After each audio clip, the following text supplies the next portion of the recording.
Well, last week we started focusing on the Great Commission, which has really the roots of our church's mission statement. And I had this banner made to put our mission statement right out here in front of us so that we can be continually reminded of it. So for the next couple of weeks, we'll have it sitting there, and then we may move it out into the welcoming area out there. But it's there to remind us exactly what our mission, our purpose is, to make disciples of Jesus Christ for the transformation of the world. Now, last week, we focused on the very first part of that, the go and make. I know go is not really part of the mission statement per se, but it is part of that Great Commission scripture that we read. Go meaning to leave, to get out of this place, to get out of here, to get, as we say in the South, or as my grandfather used to say when he'd see a stray dog, get on out of here. Try spelling that. Spell check does not like that. It means to get out of the place that you're at and go where the people are. And then to make.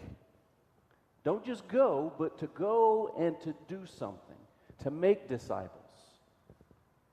To make something, have a product or have something to show for your going and doing that work. When you make something, you have something to show. Jesus didn't say, come and stay. He said, go and make. Have you ever walked into the house or your kitchen and you smell something that smells good? And you see the person who's working on whatever it is that smells good, and you kind of walk up over behind them, and maybe you look over their shoulder and you say, what are you making? You ever done that? You ever had somebody do that to you? What are you making? Well, that's kind of the question for us today. We know go and make, but the question is, what are we making? And so that's what we're going to talk about today. What are we supposed to be making? Well, if we look on there, we're supposed to make disciples. But before we can make disciples, we really kind of need to know what disciples are. And so that is what we're going to focus on today. The most common definition that we often hear about disciples, when you ask somebody what a disciple is, they'll just say, a follower of Jesus Christ. Somebody who follows Jesus. Well, if we only look at the word follow, follow is a word that gets used a lot today. For those of you who might have a Twitter account or an Instagram account, these are, for those of you who don't have one, it's a social media app where you can go on and you can find what other people are saying or find the pictures that they're posting, and if you like that, you can click a button that says follow, which means you can easily see what they have posted in the last several days. You can easily get to it. Following somebody is just as easy as clicking that button and saying follow. But that kind of following is really just an external viewing sort of thing. Following really can mean more than just that. But often we take following to be like being a fan of something. You know, I follow certain football teams and certain basketball teams. You can probably guess which ones, but I follow certain teams. I'm a fan, or you could almost say a buff, somebody who absorbs the information about the team, the players. But I don't know the players. They don't know me. There's no relationship that's there. Just because I know statistics about them doesn't mean that I actually know them. Fans sit in the stands. They don't play the game. They watch it. They don't actually get involved and make anything. They come and sit and watch the game. They don't go and make anything. Now, I wanted to look at the definition of disciple. We've got that up there. One of the first definitions I found was a person who accepts and helps to spread the teachings of another. It's actually a pretty good definition right there. Somebody who accepts and helps spread the teachings of another. The next definition up there came from a different location, and it says, a person who is a pupil or adherent of the doctrines of another, a follower. You know, we just talked about following. And so there is a richer definition of that word, to follow. You know, somebody who actually studies. But it really is putting those two definitions together where you get this notion of somebody who studies and follows and learns the ideas of somebody and then goes out and helps spread those teachings to others. I wanted to look at the Greek word behind the word disciple. And the Greek word is mathete. And it means learner or pupil. Now, that word pupil, or student, if you will, it really has a little bit different meaning in the ancient context than we have today. Because as a student in ancient times, there was no program called general studies. There was no program called liberal arts. You didn't just go take a little bit of your Jesus over here, and you go take a little bit of Josephus over here, and a little bit of whoever else. You know, we can do that today. We have these degree programs where you learn a little bit about everything. I mean, you can go to college and you can take a class in Jesus, or religion, if you will. You can take a class in just about anything. You're gaining knowledge. But that's not the way that it worked in ancient times. In ancient times, you went to a particular teacher, and they taught you what they knew. And that's what you learned. You learned from them what they knew. You didn't have 2 or 3 teachers at the same time. You went with them, and you followed them. You learned what they did. It was almost like an apprenticeship program, where you were training under them. Or maybe going to trade school where you were learning a particular skill, a particular set of knowledge, a particular thing that you were actually going to use in the future. It's very different than today. And often the teachers, if you will, they didn't just have an open enrollment for anybody to come and sign up. They were usually pretty particular about those who came and studied under them. They only took people who they thought actually could use those gifts and that information to go out and to teach other people about what their beliefs were or what their activities were.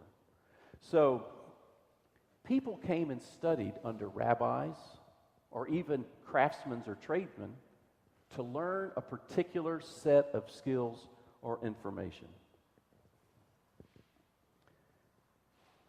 So to make disciples, you actually have to have knowledge of what a disciple is, and then you actually have to be a disciple. You know, if you really want to be able to make a disciple, you have to be one yourself. You have to have learned a little bit so you can go out and teach others. So to make disciples, you have to be a teacher, or you have to be part of an organization that can actually teach for you. Now, that's the big thing that you hear a lot of people say. I don't know what to say. I don't know what to say to people whenever I'm engaging with them. Well, I've got 2 answers to that. One is what I just talked about. If we want to truly fulfill what Jesus has commanded us to do, to be able to make disciples, we have to be a disciple ourselves. We have to know enough that we can have a conversation with somebody. But here's the other answer. We belong to a community that is equipped to be able to disciple people, including to help us grow in our discipleship as well. So you don't have to know everything. You don't have to go out and be able to walk somebody from first meeting or knowing who Jesus is all the way up to their perfection as a disciple. You don't have to walk that whole path with them. But you can act as a recruiter, if you will. Somebody who can bring somebody into the place where we can all teach and disciple together. That is another way, and probably the more common way, where we can all make disciples. According to Jesus' command here, we can't be casual observers. You can't be a casual observer and make disciples. So if we're going to fulfill his command, we need to go out and find ways that we can make disciples.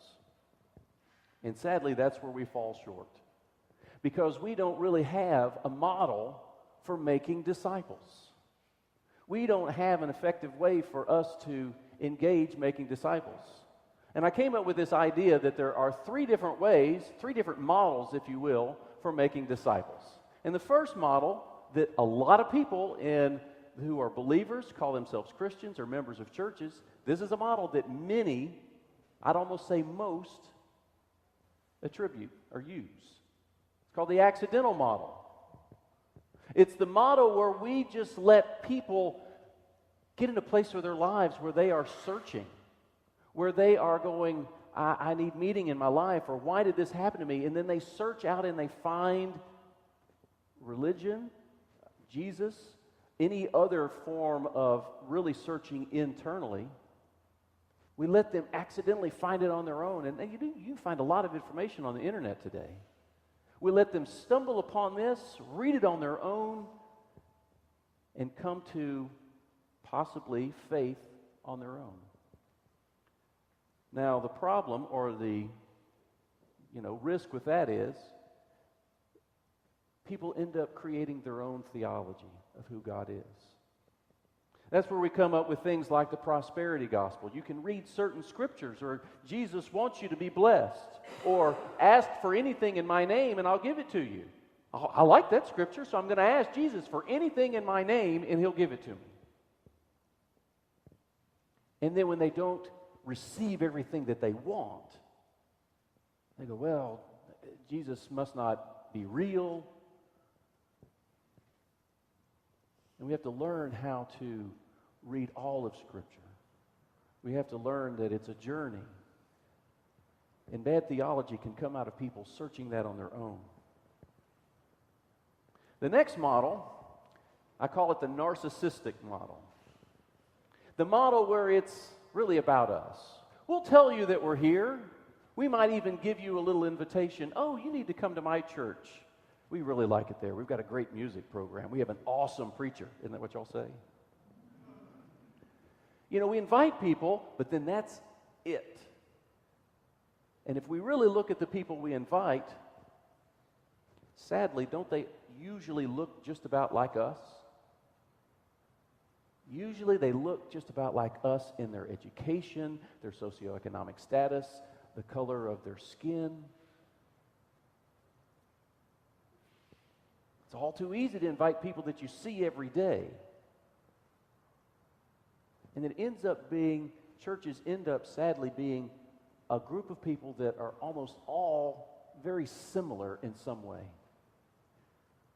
Churches do not have a lot of diversity. And that's really unfortunate, because if you really think about what heaven is going to be entirely diverse. Because God's kingdom is open to everybody. So this narcissistic model becomes, whether we're conscious of it or not, it becomes about us. If they want to come and join us, we'll be glad to have them. But that puts all the responsibility upon them to make that step to come out, to take that leap of faith to go to a church that they don't know anybody at.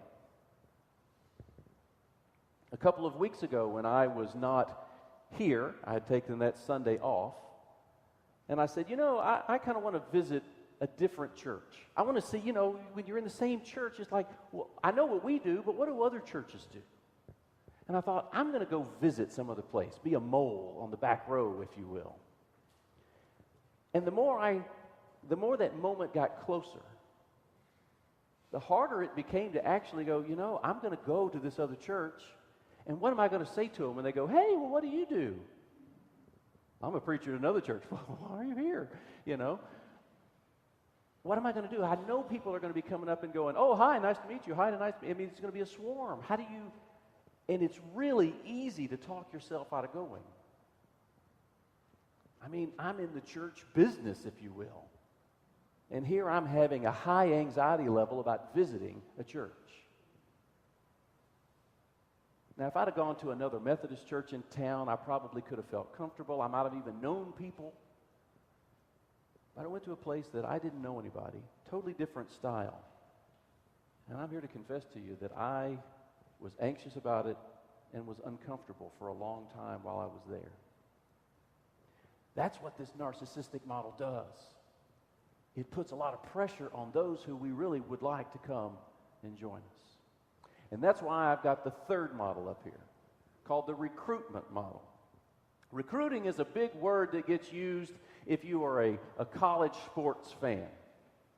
Recruiting and National Letter of Intent Day is a day that is almost as big as some of the football weekends in the fall. People track how schools are doing with recruiting athletes nowadays. They have rankings on which schools are doing the best job at recruiting the high school athletes. And then on signing day, it is a big day. I mean, television, ESPN goes out to these places and they have the kids where they sign their letter of where they're intending to go to school. It's a big celebration. But recruiting happens by the coaches going out to these players' houses. They go to where these players are, tell them about themselves, tell them about the school. Then they invite them to come to the school and visit. They pay for their trips to fly out. Maybe they're not all athletes, are from the local area around the college. They fly them in. They wine and dine them. They treat them like they're important. They introduce them to the other people that are there. Now, this is recruiting. Going to where the people are. Inviting them to come. Being there with them. Holding their hand as they come. Trying to really make the program exciting so that they will come. This is really Jesus' model if we really think about it. And we saw it in action in the scripture that we read earlier today. I'm going to read it again.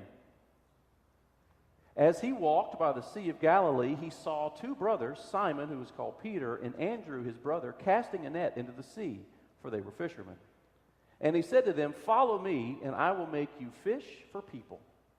Immediately they left their nets and followed him, and as he went from there, he saw two other brothers, James, son of Zebedee, and his brother John, in a boat with their father Zebedee, mending their nets, and he called them. Immediately they left the boat and their father and followed him.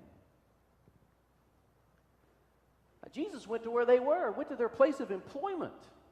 Jesus could have just started preaching. He could have just gone up, and had his Sermon on the Mount. I mean, a lot of people came to it, done some miracles, and then he could have said, "Hey, if any of y'all that are out there want to be my disciples, just hang around after, and I'll be happy to talk to you." Jesus didn't do that.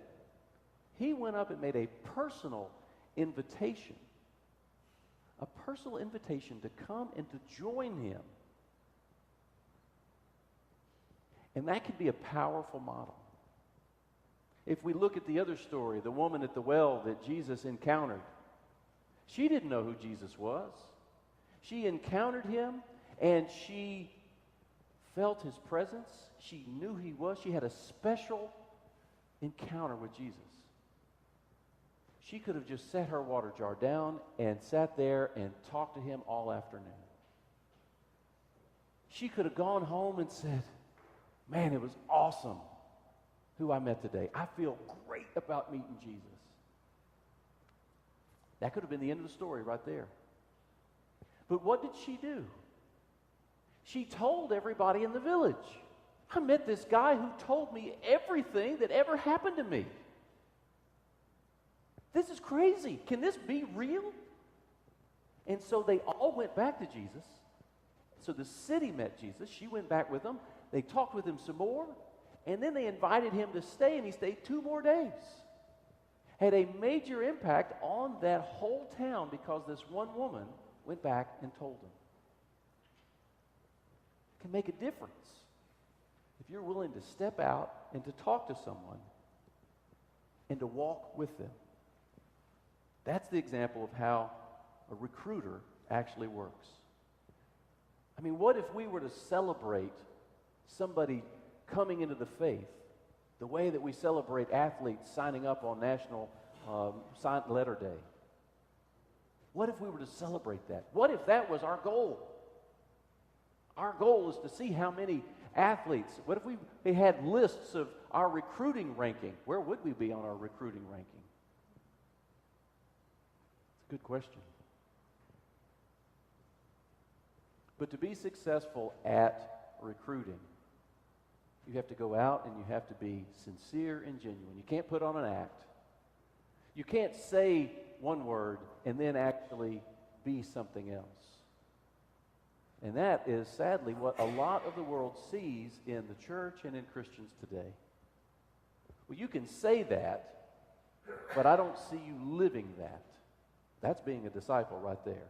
Saying what I believe and then living it. And a lot of people in this world see duplicity in Christians. Hypocrisy, if you will. We have to be genuine. So the question is, are we making disciples accidentally, narcissistically, through recruiting? And what does your recruiting look like? Are you hospitable? Are you friendly? Are you kind? And that is an interesting word for us to think about. Are we kind? Are we kind all the time? Are we viewed as kind all the time? And sometimes we may not realize that others are watching. We may be kind to them, but if they see us being kind somewhere else, unkind somewhere else, it really undermines who we are and what we're trying to do.